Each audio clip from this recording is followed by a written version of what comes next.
हमें अमाकिन की तारीख़ ये मिलती है।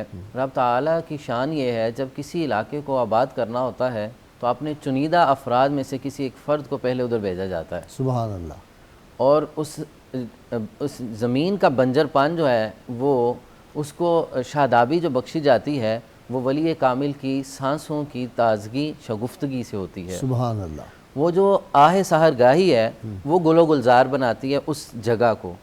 आप का जो आखिरी मस्कन रहा है। आपकी बात की तायद में एक लेटेस्ट बात सुनाऊं। जी जी ये जो फैसलाबाद की ज़राई यूनिवर्सिटी है वहाँ पे तहकीक हुई है जी जी कि उन्होंने, आपने देखा होगा कि वो कुछ फसल का जो हिस्सा है जी जी उस पर तिलावत की जाके, जी जी कुछ फसल का जो हिस्सा है जाके कहा इसमें से कुछ अच्छी है, कुछ ज़रा कमज़ोर है, कुछ दिन पड़ा कुछ दिन नहीं पड़ा, और एक फसल से वहाँ कुछ नहीं पड़ा। और वहाँ से गुजरते हुए कहा ये तो बड़ी थर्ड क्लास है। वहाँ बंदे जब गुजर कहते हैं बहुत ही थर्ड क्लास है। वो तीनों का देखा कि ज़मीन आसमान का फ़र्क, जिसमें तिलावत करते तो कहते ये बहुत अच्छी है, वहाँ पे फसल बहुत ज़्यादा हुई, 90 मन कहीं एकड़ में हो गई जाके। दूसरा जो था उसमें 40 एकड़ हुई, और जिसको कहते थे ये बिल्कुल फजूल है उसमें कोई 10-20 जो मन वो हुई। तो ये असरात तो आप और हम भी अगर तिलावत करेंगे तो कुरान हकीम के असरात उस पर फसल पे भी आएंगे। तो अल्लाह के वली जो है वो जला सकती है शम्मे कुश्ता को मौजे नफस इनकी। इलाही क्या छुपा होता है अहले दिल के सीनों में। वो जो दिल से इनके निकलती है ना, इनके सांसों में वो जो एक बरक़ात और रेडिएशन निकलती है, उससे तो फसलों, दरख्तों, पौधों पे और गुलिस्तान पे असर होता है। जंगलों को गुलिस्तान बनाते हैं। जी जी बेशक। देखें हदीस पाक भी है इस हवाले से कि जब कोई शख्स अल्लाह की बारगाह में ताइब हो जाता है, अल्लाह तबारक व तआला उसके वजूद की बरकत से उस इलाके के कब्रिस्तान से अज़ाब कब्र उठा लिया जाता है। वाह वाह वाह। और जब कोई अल्लाह का वली किसी जगह पे महवे इबादत होता है, उसकी दुआओं की बरकत से अल्लाह बारान रहमत नाजिल फरमाता है और ज़मीन से रिज़्क ज़ाहिर फरमा देता है। और देखें जो पेशानी है जो अल्लाह की बारगाह में सजदा रेज़ होती है, वो जो जगह है वो जगह पूरी रुए ज़मीन पे फ़ख्र करती है कि मैं वो जगह हूँ जहाँ अल्लाह का वली महवे इबादत है। सुभान रब्बी अला की सदाएं आ रही हैं। तो फिर जहाँ अल्लाह के महबूब सल्लल्लाहु अलैहि वसल्लम का जस्दे अतर जो है वो छू रहा है, वो अर्श आज़म से अफजल है। आज का मौलवी उठ के बकवास करता है और वो कहता है जी ये अर्श आज़म से कैसे अफजल हो गया जी, वो ज़मीन कैसे अफजल हो गई, मुझे कुरान शरीफ निकाल के दिखाएं।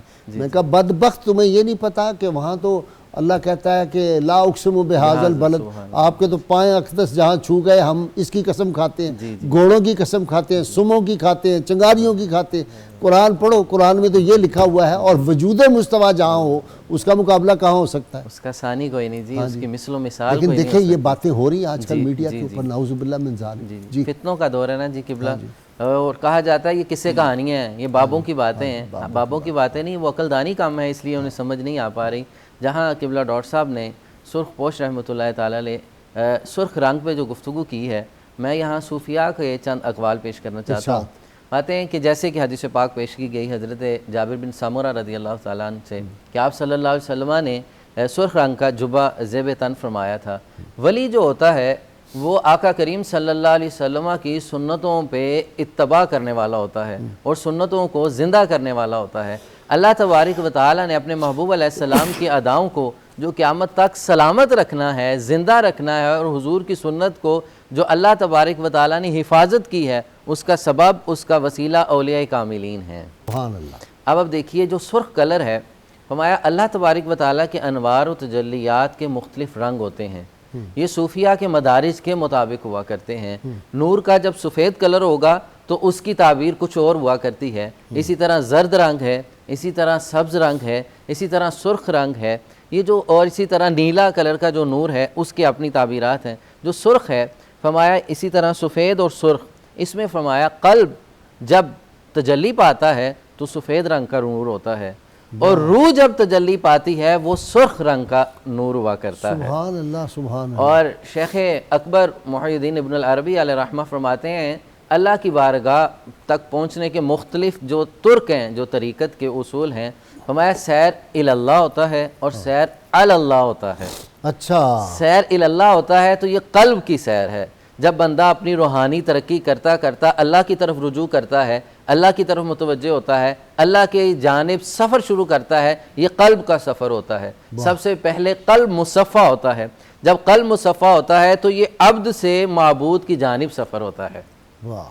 और जब अल्लाह बंदे पे करम फरमाता है, अल्लाह अपने बंदे पे नुज़ूल तजल्ला फरमाता है, ये अल्लाह का रूह की जानिब जो है वो एक ख़ास तजल्ली हुआ करती है। वाह वाह वाह। हमारा जब कल्ब सफ़र करता है तो सफ़ेद रंग का नूर है, वो नूरानियत में सफ़र करता करता आगे पहुँचता है। और जब अल्लाह की जानिब से ख़ास करम हो जाए, फ़ज़ल हो जाए और अल्लाह का नुज़ूल तजल्ला हो जाए किसी अब्द पर, वो अल्लाह का मुकाम होता है। वो क्या है? फरमाया उस वक्त नूर का रंग सुर्ख हो जाता है। फरमाया ये वो कौन सा मुकाम होता है? फरमाया वो नफ्स का वो मुकाम आ जाता है कि जब अब पूरी खलाइक से, तमाम चीज़ों से, माँ सिवल्ला से बरी हो जाता है। वाह वाह वाह। अच्छा एक बात और, आपको ये जो कलर साइंस है ना, जी जी इस पे लोगों ने सर्च किया, अगर किसी औरत को बांझ करना हो तो उसको सब्ज़ रंग की शलवार पहना दे तो वो बांझ हो जाएगी। यानी ये अदब है इसका। और अगर वो पाक हालत में और वज़ू की हालत में सफ़ेद जो है कमीज़ पहननी शुरू कर दे तो अल्लाह ताला उसे औलाद अता फरमा देगा। तो ये कलर की भी स्कीम, अब तो इस पर बड़ी रिसर्च होगी।